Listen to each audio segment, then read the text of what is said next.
বিশ্ব ক্রিকেটের সব রকম আপডেট পাওয়ার জন্য আমাদের চ্যানেলটিকে আজই সাবস্ক্রাইব করে রাখুন।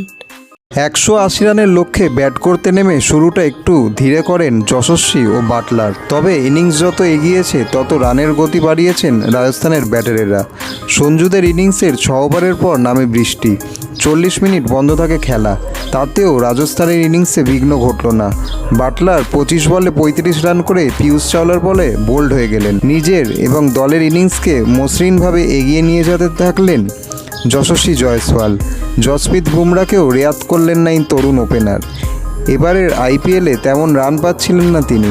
প্রশ্ন উঠছিল তার ফর্ম নিয়ে। সোমবার সমালোচকদের জবাব দিল তার অনবদ্য 100 রান। 59 বলে 100 রান পূর্ণ করলেন যশস্বী। শেষ পর্যন্ত অপরাজিত থাকলেন 60 বলে 104 রানে। যশস্বীকে যোগ্য সঙ্গত দিলেন রাজস্থানের অধিনায়ক সঞ্জুও। তিনিও সাবলীলভাবে ব্যাট করলেন। এদিন মুম্বাইয়ে শেষ দিকের ব্যাটারেরা উল্লেখযোগ্য কিচ্ছুই করতে পারেননি।